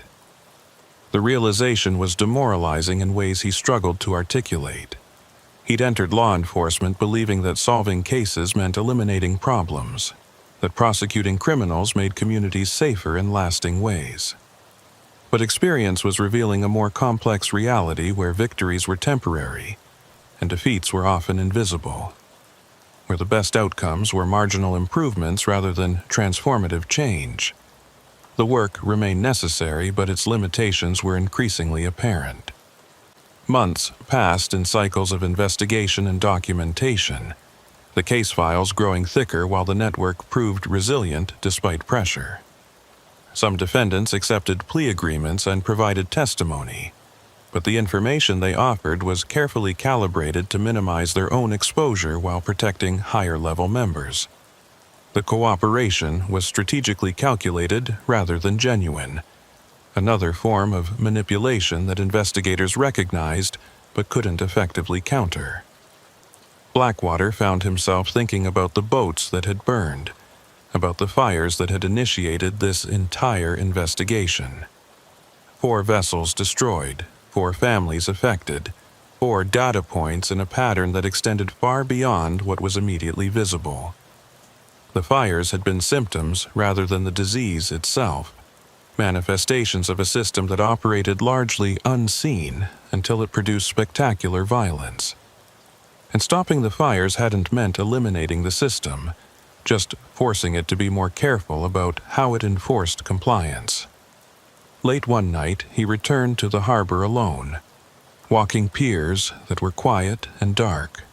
The fog had returned, thick enough that boats were invisible beyond a few feet, and sound was muffled into near silence. He stood where the 4th fire had burned, looking at the pier that had been repaired, but which still showed scorch marks on pilings that hadn't been replaced. The physical evidence was fading, but the memory remained sharp, and with it, the awareness of how much effort had been expended for results that felt increasingly inadequate. Something moved in the fog ahead, and Blackwater tensed before recognizing Mirek's silhouette. The harbor master approached without speaking, and they stood together looking at water they couldn't see but could hear moving against the pilings.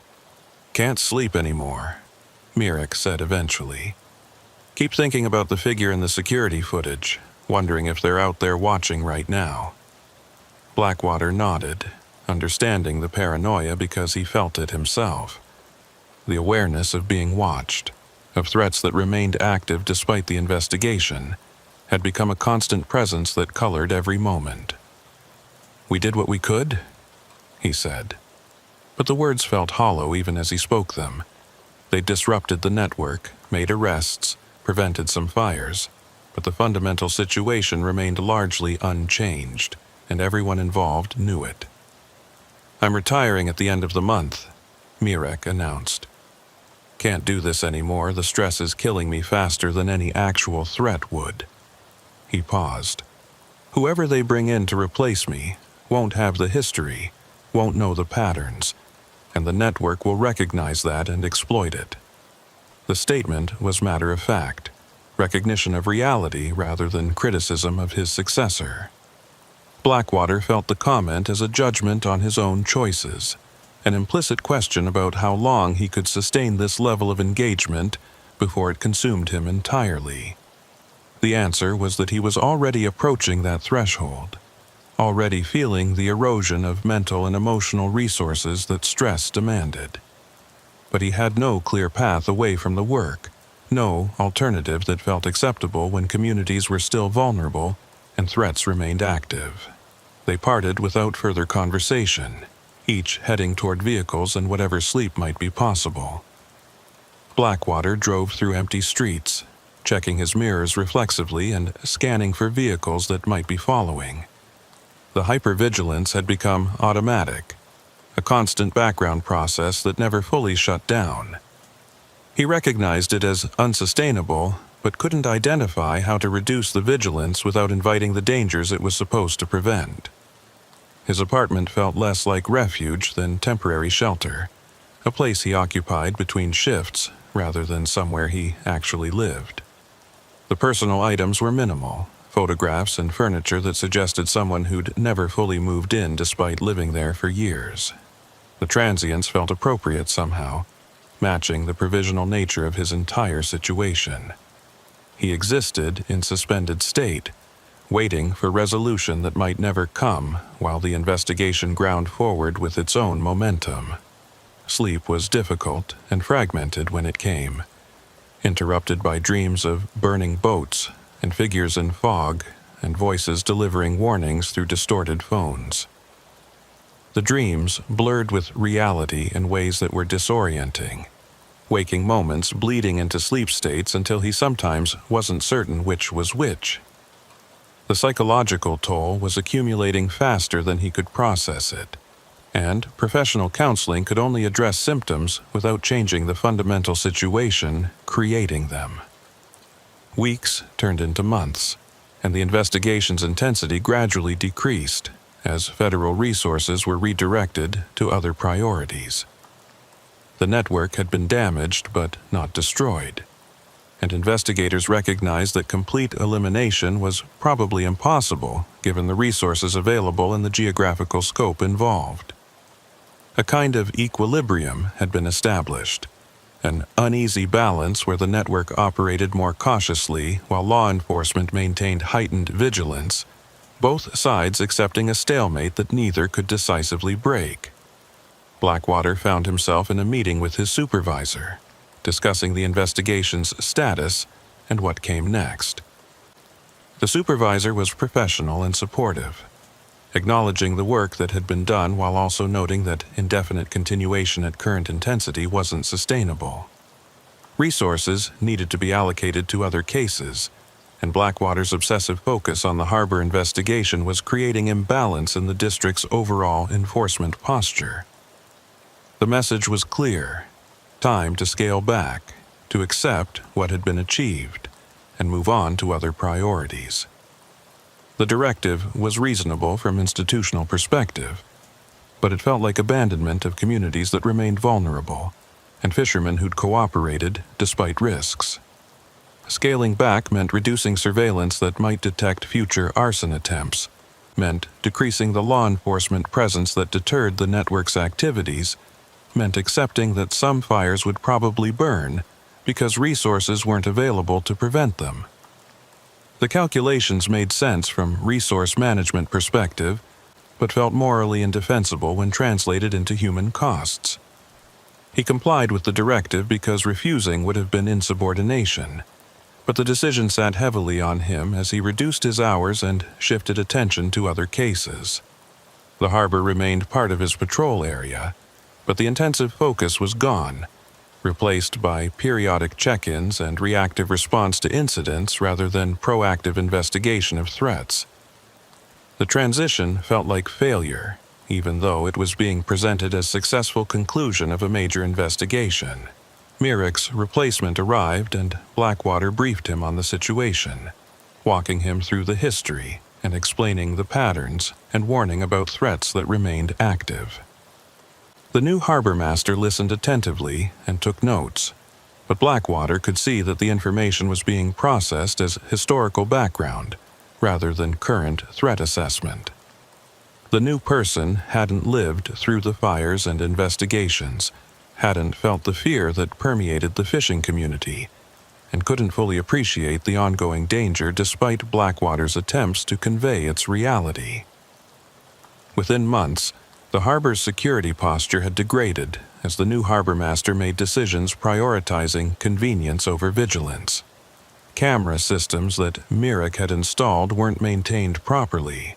Patrols that had been increased were scaled back, and the heightened awareness that had characterized operations during the investigation faded into normal routines. Blackwater watched it happen and felt powerless to prevent it. His warnings noted but not heeded by people who hadn't experienced what made them necessary.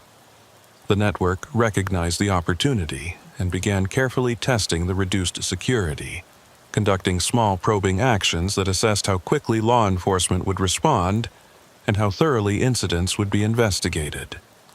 Nothing rose to the level of the previous arsons, but the pattern suggested preparation for future escalation, groundwork being laid for operations that would occur when conditions were optimal.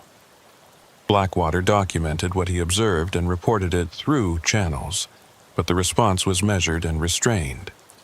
The threats were acknowledged but considered manageable through normal enforcement rather than requiring the intensive focus that had characterized the investigation. Resources were finite and had to be allocated according to priorities that balanced multiple demands, and the harbor situation had been downgraded from crisis to ongoing concern that could be managed through routine operations. The frustration was intense, but Blackwater had no effective recourse beyond continuing to do what he could within the constraints imposed. He maintained contact with fishermen who'd been cooperative, checked on them periodically, and tried to provide reassurance that law enforcement hadn't completely abandoned them. But the reassurance felt hollow when backed by resources that were clearly inadequate, and the fishermen recognized the reality as clearly as he did.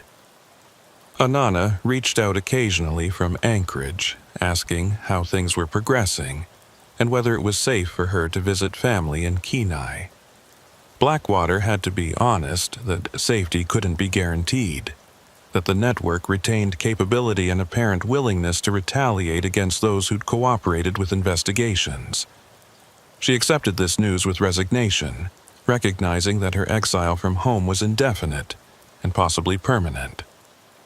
The injustice of her situation troubled Blackwater deeply, but he had no power to change the circumstances that made her continued absence necessary for her safety. Years passed, and Blackwater remained in Kenai, watching the harbor and its rhythms, responding to calls and investigating incidents that were always explained away as accidents or coincidences. No more boats burned with the obviousness of the original 4, but vessels experienced problems that resulted in their removal from service. Fishermen faced pressures that forced them out of the industry, and the network's influence persisted despite the investigation's disruptions. The visible, spectacular violence had been replaced by quieter forms of coercion that were harder to detect and prosecute, but which achieved similar results. He stood on the pier one evening as fog rolled in from the inlet, reducing the world to a small circle of visibility around him. The boats rocked gently in their slips, and water moved against pilings with sounds that were rhythmic and eternal. Somewhere beyond the fog was the broader inlet, and beyond that the ocean, and somewhere in that vastness were threats that would never be fully known or completely eliminated. The investigation had made a difference, had disrupted criminal operations and brought some measure of justice. But the victory was incomplete and temporary, and everyone involved knew that the struggle would continue indefinitely with no clear endpoint or final resolution. Torrin Blackwater turned away from the water and walked back toward his vehicle, carrying the weight of knowledge that couldn't be unlearned or forgotten. The fires had taught him about limits, about what law enforcement could achieve, and what remained forever beyond its reach, about the costs borne by those who cooperated, and the inadequacy of protections offered in return. The lessons were heavy but necessary, hard-earned understanding that would shape everything that followed. Behind him, the fog thickened over dark water, and the harbor settled into night, and somewhere in the invisible distance, threats remained active and patient, waiting for moments when vigilance would falter and opportunities would emerge. That was the reality he'd learned to live with. The permanent condition of contested territory where order and chaos met and struggled without final victory for either side. The work continued because stopping meant surrender. But continuation demanded more than could be sustained, and that impossible equation defined his existence in ways that would never be fully resolved.